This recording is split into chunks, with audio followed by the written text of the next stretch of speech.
मुंबईत जर तुम्ही नॉनव्हेज खात असाल तर तुम्हाला घर मिळणारच नाही असं कोणी थेट सांगितलं तर काय वाटेल तुम्हाला? नेमकं हेच घडले मुंबईतल्या ताडदेवमध्ये. एका फ्लॅटच्या जाहिरातीतून सुरू झालेला हा वाद अवघ्या काही तासातच संपूर्ण राज्यभर पोहोचला. शिवसेना आणि मनसे रस्त्यावर उतरले आणि शेवटी प्रकरण एवढं चिघळलं की संबंधित व्यक्तीला थेट माफी मागावी लागली. पण या सगळ्या प्रकरणामागे नेमकं काय घडलं, कोण आहे हा माणूस, आणि हा वाद फक्त एका जाहिरातीपुरता मर्यादित आहे की त्यामागं मुंबईतला एक खूप जुना आणि खोलवर रुजलेला संघर्ष दडलाय, हे सगळं आपण आजच्या व्हिडिओत सविस्तर बघणार आहोत. नमस्कार, मी पंकज आणि तुम्ही पाहताय कसं काय. सगळ्यात आधी थोडं बॅकग्राऊंड समजून घेऊया. मुंबईसारख्या शहरात घर भाड्यानं घेणं किंवा विकत घेणं ही आधीच एक मोठी कसरत असते. त्यात जर तुमचा आहार, तुमची भाषा किंवा तुमची जात धर्म बघून जर घर नकारलं गेलं तर हा मुद्दा फक्त रिअल इस्टेट पुरता राहत नाही, तो थेट सामाजिक आणि राजकीय वादाचं स्वरूप घेतो. मुंबईत विशेषतः जैन, मारवाडी आणि गुजराती समाजाचं प्रमाण जास्त असणाऱ्या भागांमध्ये मांसाहारी कुटुंबांना घर नकारल्याच्या घटना यापूर्वी अनेकदा समोर आल्या आहेत. अशा वेळी शिवसेना, मनसे आणि इतर मराठी संघटना नेहमीच आक्रमक भूमिका घेताना दिसतात, कारण हा मुद्दा त्यांच्यासाठी मराठी विरुद्ध अमराठी अस्मितेशी जोडलेला असतो. पण यावेळी ताळदेवमध्ये घडलेलं प्रकरण थोडं वेगळं वळण घेणारं ठरलं आणि तेच या व्हिडिओतून आपण उलगडणार आहोत. भावेश कावरे नावाचा एक रिअल इस्टेट एजंट आहे, जो याआधी सोशल मीडियावर एका वेगळ्या कारणासाठी प्रसिद्ध झाला होता. फ्लॅट हवा असेल तर मिळून जाईल अशाच्या त्याच्या पंचलाईनमुळे तो अनेकांना परिचित होता. पण यावेळी त्याने केलेली एक जाहिरात मात्र त्याला चांगलीच भोगली. त्याने ताडदेव भागातल्या एका मोठ्या फ्लॅटच्या विक्रीसाठी इंस्टाग्रामवर एक रील पोस्ट केली. जवळपास 1.25 मिनिटाच्या या रीलमध्ये तो फ्लॅटचं वर्णन करत होता, दक्षिण मुंबईचा नजारा दाखवत होता, सी व्ह्यू आणि लोकेशन बद्दल बोलत होता. पण याच जाहिरातीतून त्यानं एक अट स्पष्ट नमूद केली, ती म्हणजे मांसाहार खाणाऱ्यांना इथे घर मिळणार नाही, फक्त शुद्ध शाकाहारी लोकांनी संपर्क साधावा. ही अट त्याने जाहिरातीत 2दा उच्चारली आणि नेमकी हीच गोष्ट पुढे मोठ्या वादाला कारणीभूत ठरली. ही रील पोस्ट झाल्यानंतर काही तासात तिच्यावर कमेंटचा अक्षरशः पाऊस पडायला सुरुवात झाली. अनेक युजर्सनी या अटीवर तीव्र नाराजगी व्यक्त केली, तर काहींनी हा प्रकार थेट भेदभावाचा असल्याचं म्हटलं. मुंबईत आहारावरून होणाऱ्या भेदभावाची चर्चा पुन्हा एकदा पेटली. भावेश कावरे सोशल मीडियावर मोठ्या प्रमाणात ट्रोल होऊ लागला. मराठी एकीकरण समितीसारख्या संघटनांनी या प्रकरणाची अधिकृत तक्रार महारेराकडे नोंदवली आणि मग यात उडी घेतली शिवसेना आणि मनसेने.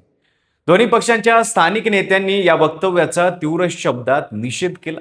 समाजात तेढ निर्माण करण्याचा प्रयत्न केला जातोय अशी भूमिका शिवसेनेकडून मांडली गेली, तर मनसेने आपल्या नेहमीच्या शैलीत यावर कठोर इशारा दिला.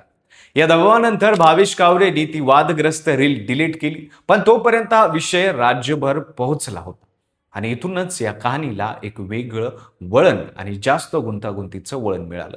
सुरुवातीला सगळ्यांना असं वाटलं होतं की हा फ्लॅट एखाद्या जैन किंवा गुजराती मालकाचा असेल, कारण मुंबईत असे भेदभाव बहुतांश वेळा त्या समाजाच्या बहुसंख्य असलेल्या इमारतीमध्ये घडलेले दिसतात.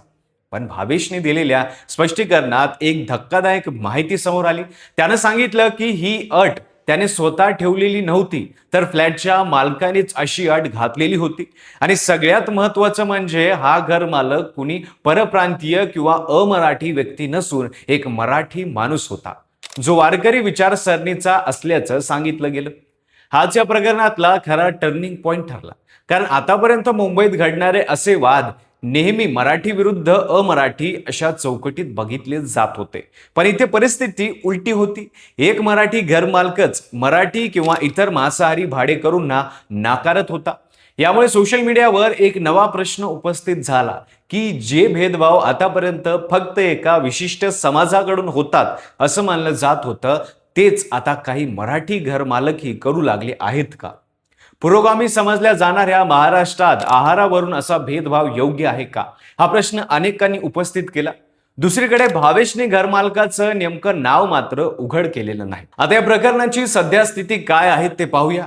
वाद जसा जसा पुढे गेला तसा तसा मनसेने आपल्या नेहमीच्या आक्रमक शैलीत भावेश कावरेला जाब विचारला. काही वृत्तांनुसार मनसे कार्यकर्त्यांनी त्याला चक्क कोंबडीच्या पायाचा हार घालून विरोध दर्शवला. या दबावानंतर अखेर भावेश कावरे नरमला आणि त्याने जाहीरपणे माफी मागितली. मात्र तोपर्यंत हे प्रकरण अनेक वृत्तवाहिनी आणि वृत्तपत्रांमधून राज्यभर चर्चेत आलं होतं.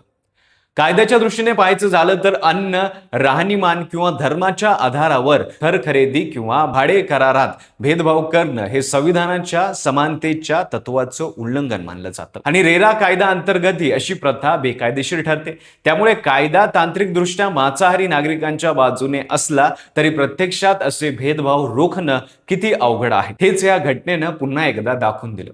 खरं तर मुंबईत मांसाहारी कुटुंबांना घर नाकारण्याची ही काही पहिलीच घटना नाही. विलेपार्ले, मुलुंड, दहिसर, कांदेवाली, घाटकोपर यासारख्या भागांमध्ये याआधी अशा घटना घडल्या आहेत.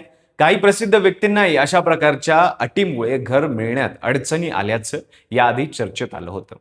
घाटकोपरमध्ये तर मराठी आणि गुजराती रहिवाशींमध्ये मांसाहारवरून थेट वाद होऊन पोलिसांना हस्तक्षेप करावा लागला होता. त्यामुळे गृहनिर्माण संस्थांमधला आहार स्वातंत्र्याचा मुद्दा मुंबईत नेहमीच धगमगता राहतो. पण या सगळ्या आधीच्या वादांमध्ये एक समान धागा होता, तो म्हणजे हे वाद मराठी विरुद्ध अमराठी या चौकटीतच बघितले जात होते. ताडदेवचे प्रकरण मात्र त्या चौकटीला छेद देणारं ठरलं, कारण इथे एक मराठी माणूसच दुसऱ्या मराठी किंवा कोणत्याही मांसाहारी भाडेकरूला नाकारत होता. या संपूर्ण प्रकरणातून एक गोष्ट स्पष्ट होते की मुंबईला आहार आणि घर भाड्याचा हा वाद फक्त भाषा किंवा प्रांताचा प्रश्न नाही, तर तो व्यक्तिगत श्रद्धा, धार्मिक विचारसरणी आणि सामाजिक सहिष्णुता यांच्यातला एक गुंतागुंतीचा तेढ आहे. एका बाजूला आपला धर्म, आपली श्रद्धा पाळण्याचा प्रत्येकाला अधिकार आहे, पण दुसऱ्या बाजूला दुसऱ्याच्या आहाराच्या निवडीवरून त्याला घरापासून वंचित ठेवणं कितपत योग्य आहे हा प्रश्न अनउत्तरितच राहतो. तुम्हाला काय वाटतं? अशा प्रकारे आहारावरून घर नाकारणं हे वैयक्तिक स्वातंत्र्य आहे की सामाजिक भेदभाव? ते नक्कीच आम्हाला कमेंटमध्ये सांगा. व्हिडिओ आवडला असेल तर लाईक करा. चॅनलवर नवीन असेल तर चॅनल सबस्क्राईब करायला विसरू नका आणि पाहत राहा फक्त कसं काय.